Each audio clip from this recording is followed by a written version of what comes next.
हम मीडिया के माध्यम से यह कहना चाहेंगे कि कल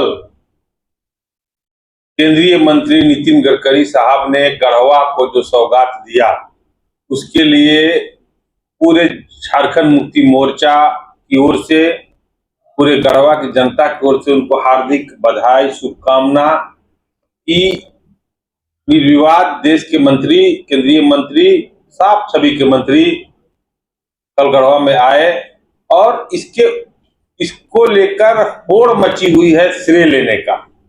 लेकिन हम एक चीज बताना चाहेंगे कि यही बाईपास के लिए यहाँ पर हिंदू मुसलमान भी आज वर्तमान विधायक के द्वारा कराया गया था और हमारे पूर्व मंत्री इस बाईपास को लेकर एड़ी से चोटी तक आप देखे होंगे कि 2019 के लोकसभा चुनाव से पहले इसका शिलान्यास किया गया था, लेकिन कागजी प्रक्रिया जीरो थी। और जब हमारे पूर्व मंत्री, गढ़वा के लोकप्रिय पूर्व विधायक जब झारखंड सरकार में मंत्री बने, क्योंकि गढ़वा का बाईपास का मुद्दा बहुत बड़ा राजनीतिक मुद्दा हुआ करता था और उन्होंने पलामू डीसी और गढ़वा डीसी दोनों उपायुक्तों को लगा के अपने से लग के, चूंकि लैंड एक्विजिशन से लेके फॉरेस्ट क्लियरेंस से लेके बहुत सारा कागजी प्रक्रिया और मुआवजा का था और धरातल पर कहीं कुछ कागजी प्रक्रिया में नहीं था। उन्होंने केंद्रीय मंत्री नितिन गडकरी से मिला और इस काम को जोर शोर से शुरुआत कराई गई। और उसके बाद बीच में एक और राजनीतिक मुद्दा आया कि हम यहाँ के विधायक जो उस समय पूर्व हुआ करते थे, आज की डेट में वर्तमान हैं, और उनके द्वारा एक राजनीतिक रंग दिया गया कि यहाँ पर हमारे पूर्वजों का हड्डी गड़ा हुआ है, यह है वह है, हम यहाँ से फ्लाईओवर पार नहीं होने देंगे। और अब देखे पूर्व मंत्री, देखे गढ़वा की जनता उदास होने लगी कि यह कार्य जब बन के भी अधूरा रह जाएगा। उन्होंने पुनः यहाँ के 4 प्रबुद्ध लोगों को लेकर नितिन गडकरी से उन्होंने मिला और फिर उसमें फ्लाईओवर का आग्रह किया और उस फ्लाईओवर को भी, जबकि बड़े बड़े जानकारों के द्वारा बताया गया कि एक बार जब अलाइनमेंट होता है तो उसमें फिर पुनः प्रशासनिक स्वीकृति नहीं मिलती है, और उन्होंने आग्रह किया और उसमें फ्लाईओवर बन के तैयार हुआ। और मैं नितिन गडकरी जी को हार्दिक बधाई पर पुनः देना चाहूंगा। उन्होंने हमारे पूर्व मंत्री की बातों को गंभीरता पूर्वक सुना और उसमें अमल किया और आज बाईपास बन के तैयार है। लेकिन कल बाईपास के उद्घाटन के में जो मंच का जो नजारा दिखा, वो उस मंच को भी शर्मसार किया और पूरे गढ़वा जिला को भी शर्मसार किया। देश के हमारे मंत्री बैठे हुए हैं, राज्य के मंत्री बैठे हुए हैं, चतरा के सांसद बैठे हुए हैं, पलामू के सांसद बैठे हुए हैं, गण्यमान्य सभी लोग बैठे हुए हैं।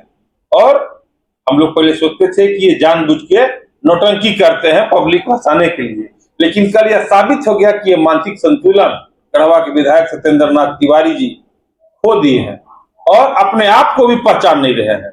उन्होंने मंच से बोला कि गढ़वा के लोकप्रिय विधायक आलोक चौरसिया जी, सभी लोग हटपर्व रह गए।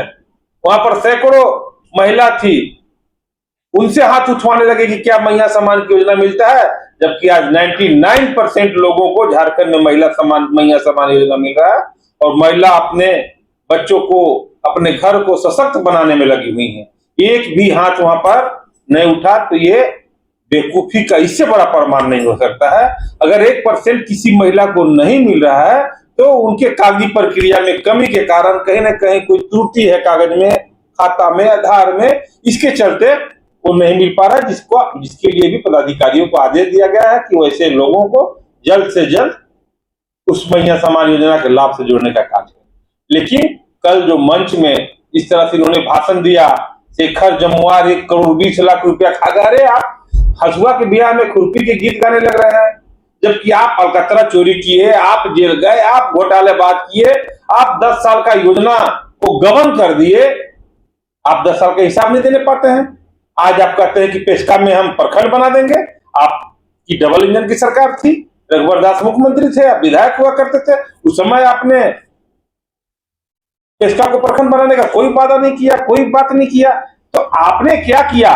कल एक मांग पत्र इन्होंने नितिन गडकरी को सौंपा, उसमें भी लिखा गया है कि गढ़वा से हम अंबिकापुर तक 4 लेन का मांग करते हैं, जबकि यह 4 लेन 6 महीना पहले प्रशासनिक स्वीकृति मिल चुकी है और इसमें लैंड एक्विजिशन का काम, फॉरेस्ट क्लियरेंस का काम तेजी से चल रहा है। तो ये पब्लिक को या तो बेवकूफ बनाते हैं या खुद बेवकूफ बनते हैं। लेकिन कल के जो भाषण में सुनने को मिला, ये भारी भरकम बेवकूफ है, इनका दिमाग का नस फट गया है और इनका मानसिक संतुलन खो गया है। और गढ़वा को एक एक्सीडेंटल विधायक फिर से मिल गया और ये गढ़वा के लोगों के लिए दुर्भाग्य है। और हम गढ़वा के जनता से अपील करेंगे कि आप इस गलती को दोहराए हैं गढ़वा के लिए, और विकास में हम लोग सब लोग मिलकर जो बाधक बने हैं और जिस स्पीड से आज गढ़वा आगे की ओर बढ़ रही थी, उसको पुनः बनाने का मौका मिलेगा। क्योंकि हमको नहीं लगता कि 2026 से ज्यादा ये विधायक रह पाएंगे। या तो इनका मानसिक संतुलन खो जाएगा या तो इनको सजा हो जाएगी। बहुत तरह का केस मुकदमा भी चल रहा है। तो मैं बहुत ज्यादा नहीं बोलूंगा। हम मीडिया के माध्यम से ही कहना चाहेंगे कि अनर्गल बात बोल के पब्लिक को बेवकूफ बनाना बंद करे। पब्लिक सब जानती है कि कैसे कौन क्या किया और कौन क्या कर रहा है। आप आज अगर अच्छे से जांच करा दिया जाए तो जो 10 साल ये घोटाला किए हैं, 40 करोड़ विधायक निधि का पैसा, तो जो चोर रहता है, जो बेईमान रहता है, उसको सब कुछ वैसे ही नजर आता है। आप कहते हैं कि मिथिलेश ठाकुर गबन कर दिया, घोटाला कर दिया, ईडी आके पकड़ेगा, अटैच कर दिया है। अरे भाई, हम या मिथिलेश ठाकुर आपको दरखास्त नहीं दिए हैं कि आप ईडी को मत बुलाइए। आप बुलाइए जल्दी सीडी को। ईडी, सीबीआई, चुनाव आयोग सब क्या करने वाले हैं सबसे पहले सत्येंद्र तिवारी को पता चल जाता है, जिसे कि इनके रिश्तेदार हो ईडी वाले। तो भैया आप ईडी को बुलाइए, आपके पास हम दरखास्त थोड़ी देर, आप जांच कराइए। आप चोर है, दूसरे को चोर मत समझिए और पब्लिक को गुमराह मत कीजिए। धन्यवाद।